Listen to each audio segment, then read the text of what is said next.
जी नमस्कार। नमस्कार।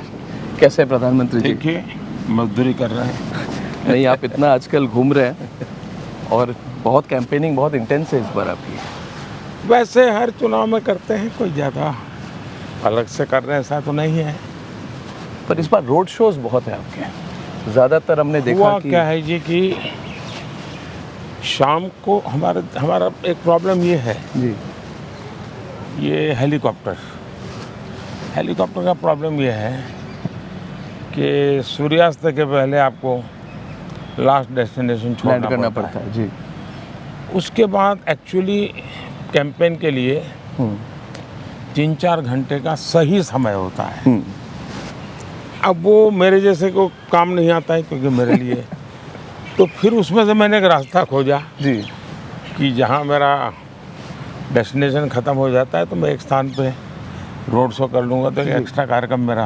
मगर प्रधानमंत्री जी, मैंने जो ऑब्जर्व किया आपको, आप बहुत मास कांटेक्ट 1-to-1 कांटेक्ट करते हैं जब आप जाते हैं। मैंने देखा अहमदाबाद में एक बुजुर्ग महिला ने आके राखी भी लगाई है आपको वहाँ। जी। तो उस तरह का कांटेक्ट जो है वो रैली से ज़्यादा इन रोड शोज में भी होता होगा। वैसे रैली में भी अनुभव आता है, रोड शो में सिक्योरिटी की मर्यादाएं रहती हैं जी तो मैं ज़्यादा उनको एड्रेस नहीं कर पाता हूँ, लेकिन मैं देख लेता हूँ कि हाँ यार कोई खड़ा है, कोई चाहता है। जैसे कुछ बच्चे आजकल पेंटिंग बना के लाते हैं, ले आते हैं। हाँ, लेकिन उनके समाधान के लिए मेरा मन करता है कि मैं उनको ले लूँ। अगर एड्रेस है तो मैं चिट्ठी लिखता हूँ बच्चों को। जी हाँ। तो मोदी जी, ये कैंपेन मैं तो आपको बहुत सालों से फॉलो कर रहा हूँ, ये कैंपेन में कुछ अलग आपको लग रहा है पिछले 2000? ನಡಿ ಈಗ ಶುರು ಮಾಡೋಣ. ಕೇಸರಿಯಿಂದ ಮನೋಲ್ಲಾಸ ಮನಸ್ಸು ಮತ್ತೇರಿ ಕುಣಿದಾಡಿದೆ ನೋಡು ಮನಸ್ಸು ಮತ್ತೇರಿ ಕುಣಿದಾಡಿದೆ ನೋಡು. ಕ್ಷಣ ಕ್ಷಣವೂ ಆಚರಿಸಿ ಕೇಸರಿ ಹಬ್ಬ.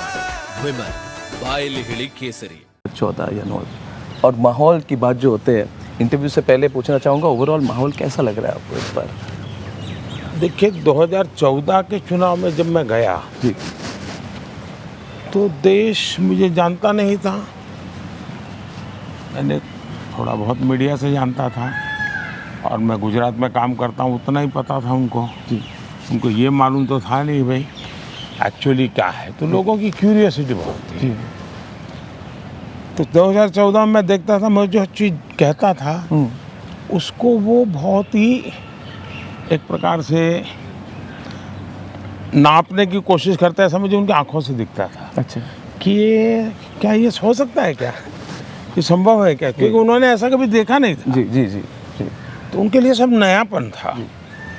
2019 में गया जी तो मैंने देखा कि एक बड़ा विश्वास का नज़र जाता था। उनको लग रहा है यार आदमी 14 में जो कहता था 5 साल उसने डिलीवर किया बर्बाद नहीं किए। जी उसने लगातार जो कहता था उसको करने का प्रयास किया। जी लोग मुझे इस बात पे जज नहीं करते थे कि हुआ या नहीं हुआ, पूरा हुआ या आधा हुआ, लेकिन ये जज करते थे कि दिशा सही है कि नहीं, प्रयास ईमानदारी से हो रहा है कि नहीं, और मेहनत करने में कोई कमी है क्या। जी और इन सारी कसौटियों पे देश ने कम से कम मुझे पॉजिटिव पाया। 19 में जब मैं गया तो ये अनुभव था। जी 24 में मैं देख रहा हूँ जी कि मेरी सफलता ही मेरे लिए चुनौती बनती जा रही है। सफलता इसलिए चुनौती बनती जा रही है कि उनको लगता है यार ये 14 में कहता था, देखिए 19 में यहाँ तक गया, 19 में कहता था यहाँ तक गया। अब उनको अपेक्षाएं रोज़मर्रा की ज़िंदगी की बहुत कम है।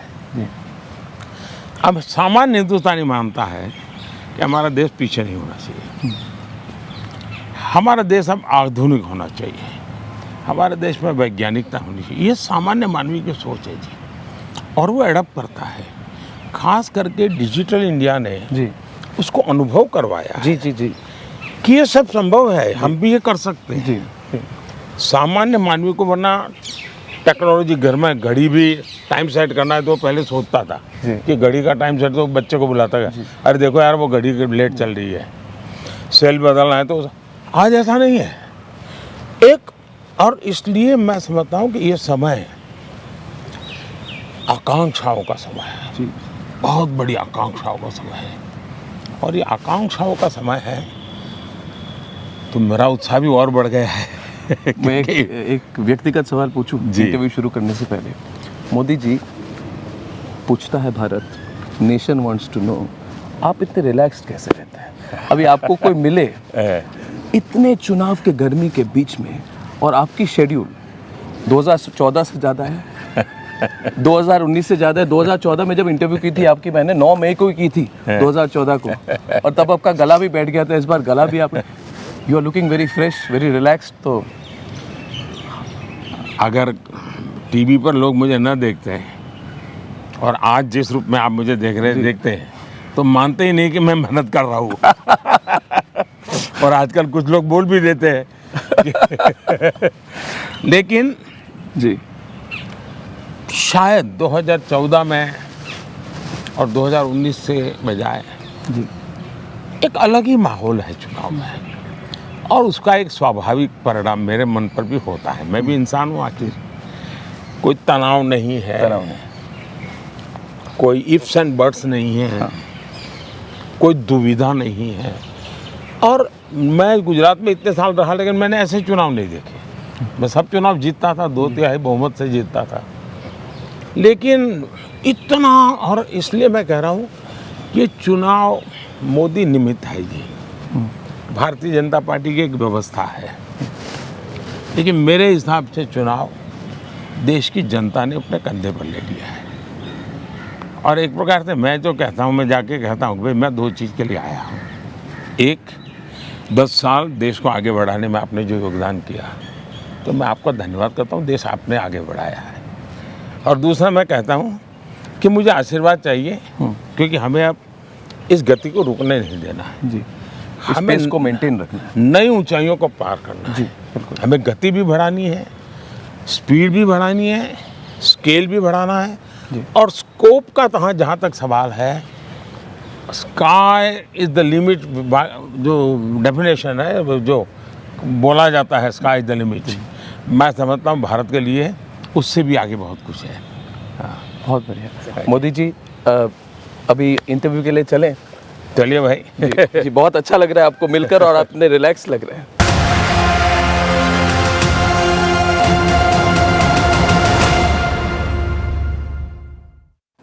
प्रधानमंत्री ji, Republic network, Republic TV, Republic Bharat, Republic Kannada और रिपब्लिक बांग्ला के सारे दर्शकों की ओर से बहुत बहुत धन्यवाद।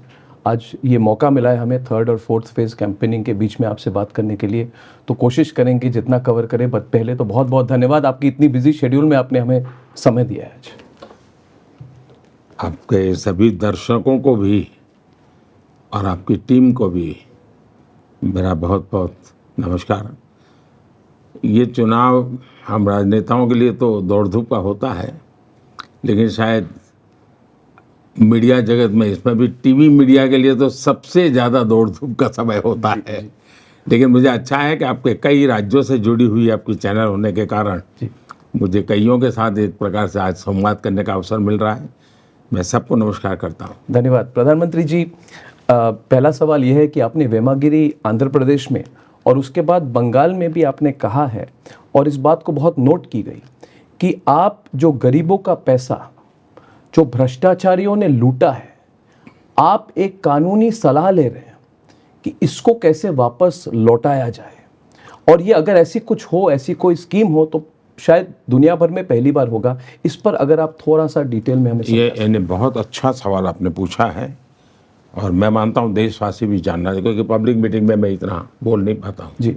अब जैसे बिहार का मामला है, जब लालू प्रसाद जी रेलवे मिनिस्टर थे तो उनका आरोप है कि जिन लोगों को नौकरी दी बदले में ज़मीन ले ली है, और मामला सीबीआई में चल रहा है, मतलब कि प्रूफ्स आर अवेलेबल।